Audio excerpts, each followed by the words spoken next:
pada momentum ulang tahun Mahkamah Agung kali ini, kita mengusung tema peradilan bermartabat, negara berdaulat. Sebab kita menyadari peradilan yang bermartabat berperan penting bagi kedaulatan bangsa dan negara.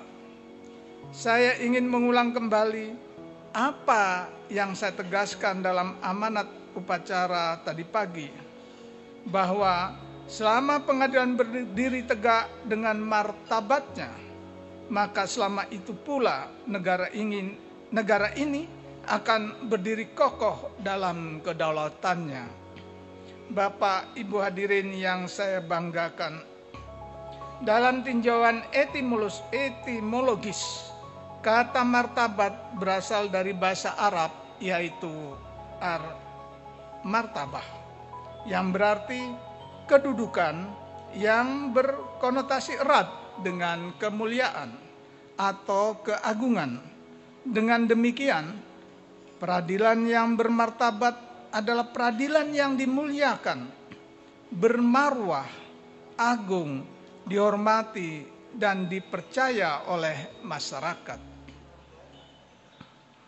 Pengadilan bermartabat merupakan cita-cita yang senafas dengan visi Mahkamah Agung, sebagaimana tertuang dalam Cetak Biru Pembaruan Peradilan tahun 2010-2035.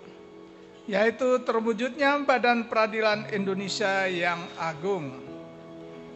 Sejalan dengan itu, maka untuk mewujudkan suatu peradilan yang bermartabat, kita tidak bisa melepaskan diri dari 4 misi Mahkamah Agung yang merupakan pilar kokoh penyangga rumah besar peradilan Indonesia. Jika satu pilar saja itu goyah, maka wibawa peradilan akan runtuh dan martabat peradilan akan pudar. Peradilan yang bermartabat adalah peradilan yang mandiri. Kemandirian badan peradilan adalah tiang pancang dalam negara demokrasi, di mana lembaga yudikatif terbebas dari segala pengaruh dan intervensi dari manapun. Konstitusi pasal 24 ayat 1 menyebutkan pengadilan sebagai pemegang kekuasaan kehakiman yang merdeka. Kemandirian peradilan berarti bahwa hakim dan segenap aparatur peradilan berdiri teguh, tidak tunduk pada intervensi, tidak terpengaruh oleh iming-iming dan godaan, dan hanya bersandar pada hukum serta nurani yang jernih. Tanpa kemandirian, peradilan hanyalah bayang-bayang yang dikendalikan oleh kepentingan.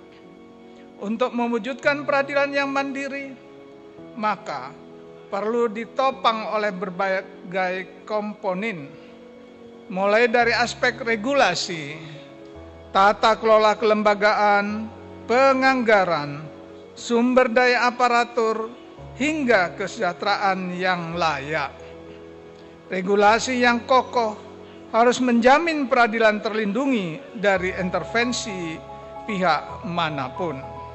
Tata kelola kelembagaan harus bebas dari konflik kepentingan.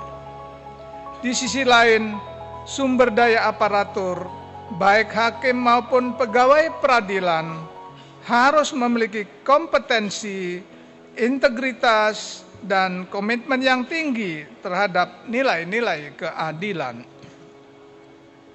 Dan semua itu tidak akan berjalan optimal tanpa adanya jaminan kesejahteraan yang layak.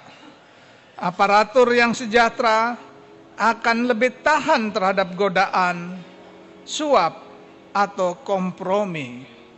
Kesejahteraan yang memadai akan mengurangi kerentanan terhadap praktek korupsi yudisial yang dilatar belakangi oleh kebutuhan, serta memberi keyakinan bahwa integritas aparatur akan lebih terpelihara.